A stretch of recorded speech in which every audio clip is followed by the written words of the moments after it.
By the time the Arizona sun finally lets go of Tombstone, the town is the color of cooling iron. The last light catches on false fronts and signboards along Allen Street. It glints off the windows of the Grand Hotel and fades along the stacked firewood behind the boarding houses.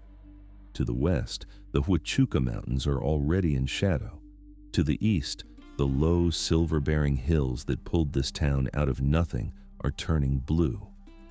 It is late 1881, at the height of Tombstone's boom. For a moment, if you stand still in the dust of Allen Street, you can feel the town in balance. The mines are roaring, the saloons are full, churches have their lamps lit for evening services, telegraph wires hum faintly in the cooling air. And somewhere behind all of that, people are still arguing about a gunfight in a vacant lot near a corral that took less than a minute but will end up defining the town's name for the next century. Tonight, though, Tombstone is not a legend.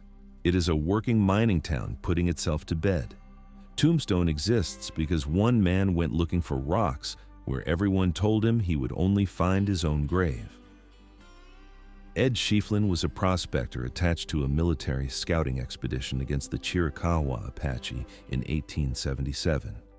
He kept wandering off alone into the nearby hills. One soldier told him that the only stone he would ever find out there was a tombstone. When he finally made a silver strike, he named the claim Tombstone in a dry joke at his own expense. The joke stuck. Within a couple of years, the camp on Goose Flats had become one of the last great boom towns of the American frontier, perched on a mesa in the San Pedro River Valley. In 1879, it was a place of canvas tents and rough wooden shacks. By late 1881, visitors were describing a town that felt as crowded and noisy as many cities back east. The silver ore in the Tombstone Hills was rich, and for a while, easy to reach. Silver-bearing lead ore lay under the limestone caprock in well-defined veins. Investors from Philadelphia in the Northeast bought the mines. Miners from Cornwall, Ireland, Germany, Mexico, and the eastern United States went underground to work them. On good days, thousands of men were on the payroll, earning hard cash that would be spent a few hours later on Allen Street. The money pouring out of those shafts and addites built the town you are walking through now in your imagination. On Allen Street are saloons, gambling halls, restaurants, hotels, and brothels packed shoulder to shoulder. There are banks, newspapers, a school, an ice house, churches, and even an ice cream parlor.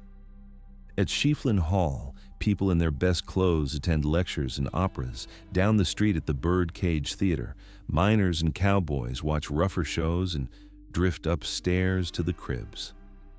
Respectable women tend to keep to the north side of Allen Street. The south side, and the southeast quarter of town, is where the prostitution houses and most of the saloons sit, at least on paper pushed away from the more proper residential streets.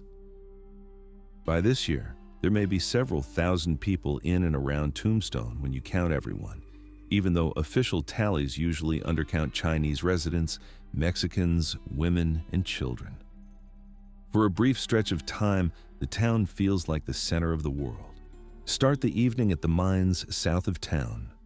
The Tough Nut, Goodenough, and other big producers are running long shifts. It has been a good day. Ore cars rattling to the surface, hoisting engines wheezing and clanking, crews trading places at the change of shift. Underground, galleries run out into the rock, braced with timbers darkened by sweat and candle smoke. Tonight, as the daylight fades, a cage comes up at one of the main shafts. The men inside step out into the cool. They are tired in the way only miners in the 1880s can be tired, lungs scraping from dust, shoulders aching from swinging hammers, ears still ringing from the last blast. A few are Cornishmen, cousin Jacks brought in because they know hard rock mining others are Irish, German, Mexican, or American born. Over half a day they have drilled, blasted, and shoveled silver ore out of the mountain and into waiting skips. Above ground, the engine room keeps going a little longer. Pumps work steadily to keep water from flooding the lower levels. Boilers hiss. Gears and pulleys clatter and squeal. The mine never fully sleeps. Even at night, there are machines that must keep moving or the ground will claim its own again. Water is already Tombstone's most serious problem.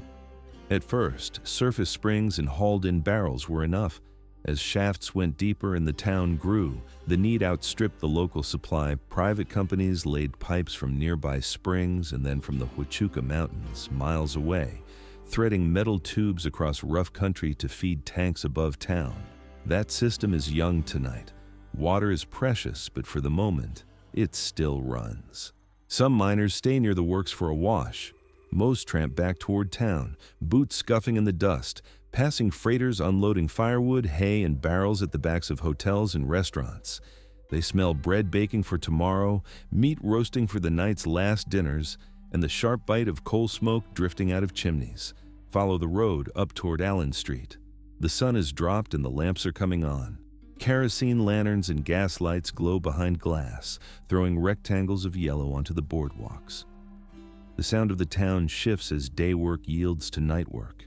From the north comes the clatter of a bowling alley. From open windows drift the higher notes of a piano in a saloon, and then the sawed, insistent sound of a fiddle starting up a dance tune. Laughter spikes and drops. A dog barks somewhere down by the stables and is answered by another further off. On the main business streets, you catch snatches of a dozen languages, English in its American, Cornish, and Irish shades, German here and there, Spanish around Mexican families, and vaqueros who move in and out of town, the softer tones of Cantonese in the Chinese Quarter. In that quarter, a woman the town knows as China Mary is finishing her day's business. Her given name is Sing Choi, but few outside her community use it. She runs a general store, supervises opium dens and gambling rooms, and acts as an informal broker for Chinese laborers who wash clothes, lay brick, and staff restaurants. For years, if you want Chinese workers for a job in Tombstone, you go through her. Nearby, laundresses, Mexican, Chinese, and Anglo, hang the last damp shirts under awnings or over improvised lines, hoping the dry air will finish what the day's sun started. Many of them will be up before dawn to iron them for clerks, gamblers, and lawmen. Respectable families up on Fremont Street and beyond are calling children in, closing shutters, and stirring lamps. In some homes, someone is reading aloud from a newspaper. The Tombstone epitaph and other sheets report on mine yields, county politics, railroad gossip, and the ongoing prosecutions and hearings following the gunfight near the OK Corral. In others, Bibles are open, and the talk is of sermons, school lessons, and the state of the streets. Not everyone is winding down. At the Cochise County Courthouse, completed this year, a clerk finishes copying out legal notices by lamplight. Another man is tidying up after a late session. The building is a point of pride, a brick-and-mortar promise that Tombstone intends to be more than a cluster of shacks over a mine. On another street, a telephone line crew coils up their tools. Workers have begun stringing wires to bring the first telephone service into Tombstone. The lines are not extensive yet, but the sight of the spidery wires over Allen and Fremont hints at a future where voices travel faster than any horse or stagecoach. Across town at the telegraph office, an operator is still tapping out messages. News and orders travel along those wires to Tucson, Benson, and beyond. Incoming dispatches may carry word of ore prices, distant family, or the latest developments in the legal battles surrounding the Earps and their enemies. If you listen closely, you can almost hear the click and pause of the key, like an insect against the glass. As full dark settles, the other side of Tombstone wakes up. Saloons on Allen and Tough Nut streets are bright rectangles against the night. In their doorways stand barkeepers, card dealers, and hired sporting women, whose job is to keep men buying drinks between hands of faro and poker. Inside the Birdcage Theater, the air is thick with cigar smoke and kerosene fumes. Performers on the small stage sing, dance, and joke for an audience of miners, gamblers, and cowboys. Cables above hold a row of curtained boxes where guests can rent privacy by the hour. Across town, Schieffelin Hall is holding a more refined event. Gas lamps glow on plaster walls. People in pressed suits and long dresses take seats for a traveling theater troupe or a lecture. The sound here is softer, programs rustling, low conversation, the tuning note of a violin on the stage. Both buildings are artifacts of the same silver flow, facing different parts of the town's fractured social world. Outside the entertainment halls, the street itself is a stage. Along the south side of Allen, red light cribs and upstairs rooms are beginning to fill. Men climb narrow stairways and disappear through doors. On the sidewalks, card sharps loiter and watch faces, looking for someone whose luck at the tables might be thinning. Up toward Fremont, lawmen move through their rounds. Virgil, Wyatt, and Morgan Earp are all still in town in this moment. They and their allies have survived one gunfight, endured a bruising legal hearing, and are now living in a town where half the population seems to be taking sides.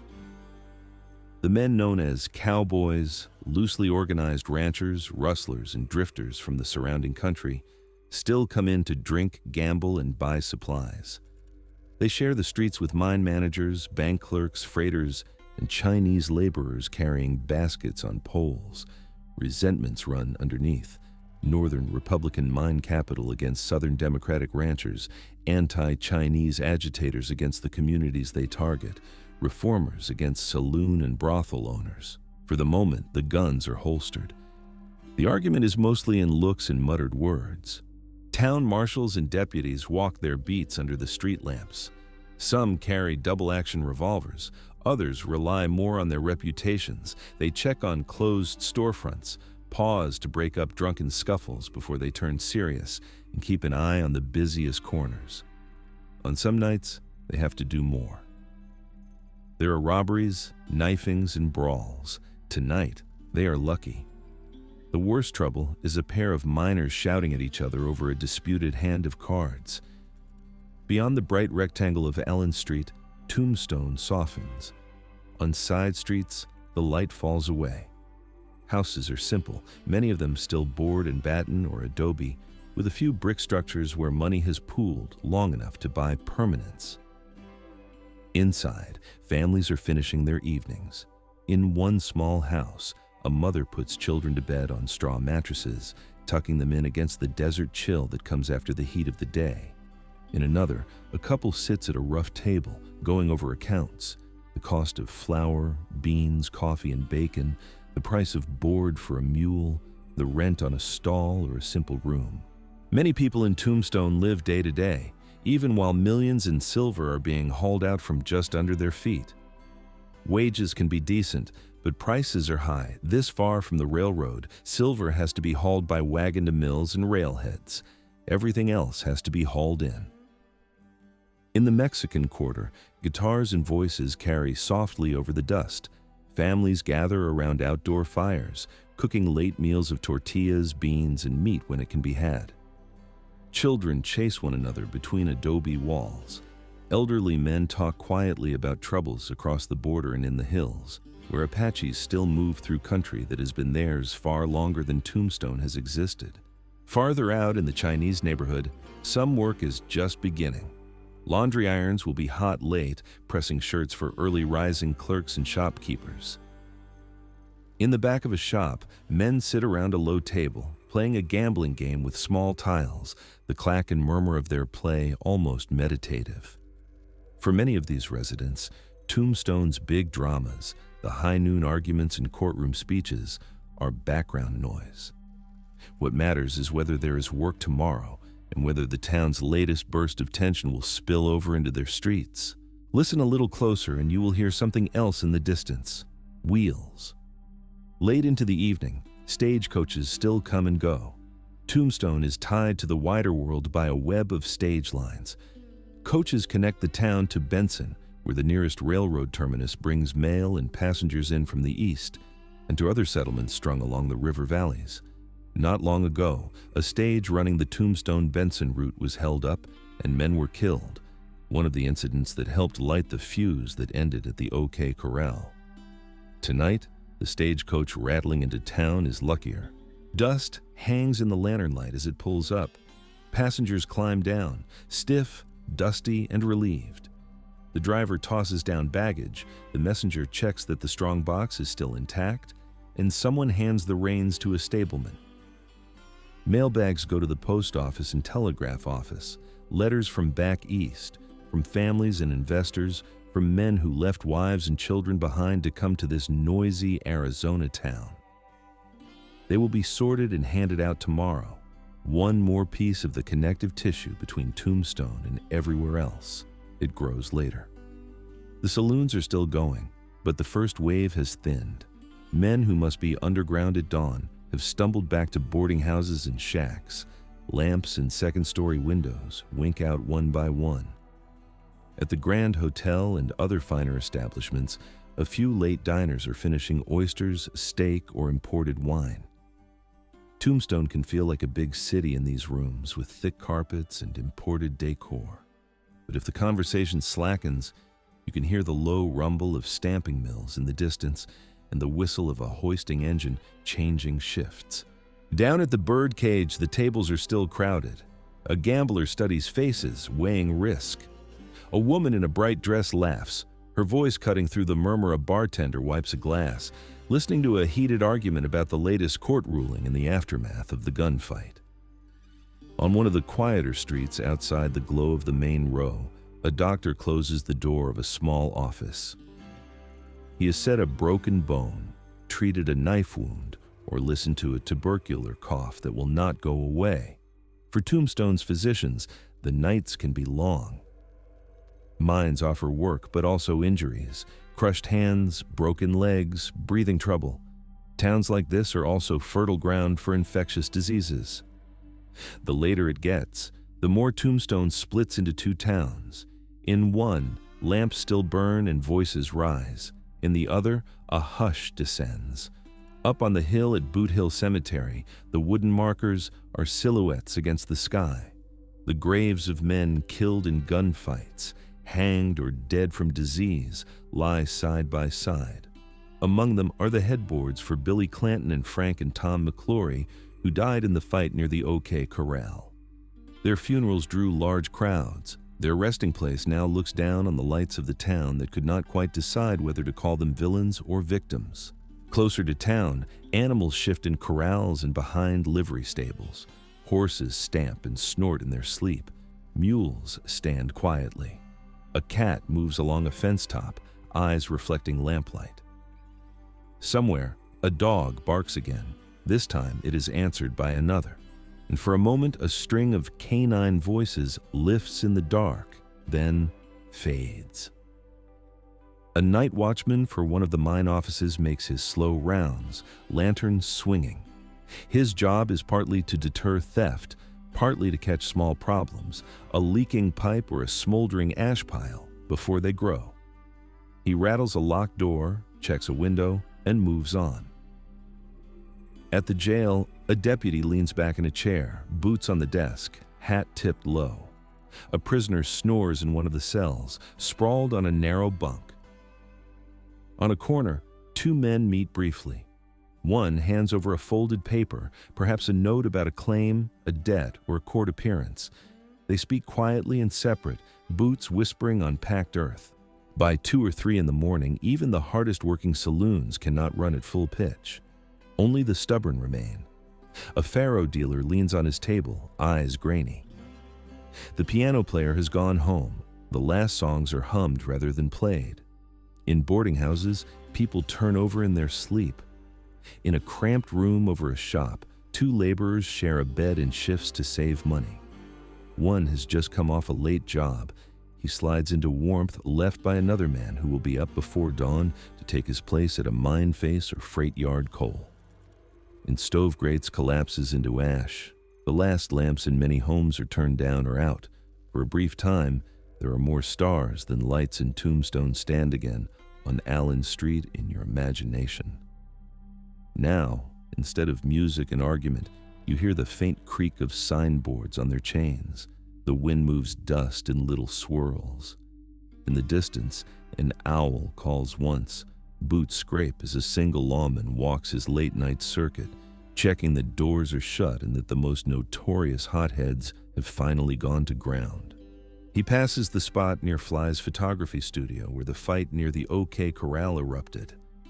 In the dark, it is only another piece of hard, bare ground. There is nothing to suggest that artists and writers will spend more than 100 years pulling its story apart and putting it back together. To him, the town is not legend. It is just his beat. Near dawn, Tombstone draws a breath. In the east, the sky begins to pale. Chickens in backyards stir, roosters test their voices. The night's last gamblers stagger out into the chill. Their boots sound too loud after the close warmth of the saloon. One man laughs, the sound frayed and tired. Another pulls his coat tight and heads down a side street toward a bed that will only be his for a few hours before work. At the stables and corrals, hostlers are already up. They throw open doors, feed horses, and check harness. If a stage is due out early, they will hitch a fresh team and get the coach ready, lanterns still burning in the gray light. Up at the water tanks, a company man checks gauges and valves. Water flows down into town through pipes and standpipes into hotel kitchens, bathhouses, and a few fortunate homes. The system is fragile, reliant on distant springs and a tangle of pipe and timber, but this morning it holds. In the mines, the hoisting engines begin to wake again. Firemen tend boilers, stoking coal until the pressure builds. Soon, cages and ore skips will rise and fall in their shafts, connecting the day crews with their underground workplaces. On a quiet street, a woman steps out onto her porch, shawl around her shoulders, and looks east. She has a pot of coffee on the stove, bread ready for the oven, and worry in her mind. About a husband working below ground, about a child's cough, about the rumors that the silver veins might not be as endless as everyone wants to believe. In one of the town's offices, a newspaper editor unlocks the door. He will sort the latest dispatches, read reports from courts and mines, and decide which pieces of the previous day and night will become tomorrow's history and which will sink without record. Most of what happened in Tombstone after dark will not make it into his columns. No one will record the way a Chinese laundress eased her aching hands in a basin of warm water. No one will mark how many men stopped to stare up at the stars between one saloon and the next. No one will write down the exact sound of the hoisting engines easing into motion again as the sun clears the hills. What endures in public memory will be that brief violent meeting near the OK Corral, the smoke, the fallen men, the legal battles that followed. But in the streets, in the boarding houses, in the stables and kitchens and back rooms, the town's real life runs on quieter lines. Miners, merchants, laundresses, gamblers, sheriffs, children, preachers, prostitutes, investors, cooks, clerks, stage drivers, and telegraph operators are all bound together for a short time in a place pulled out of the desert by silver and held there by hope. The lamps go out one by one. Smoke rises straight up from chimneys in the still air. Down in the streets, Tombstone begins another day, still balanced between darkness and daylight, between fame and forgetfulness, between the stories people will tell and the countless small moments they never think to mention.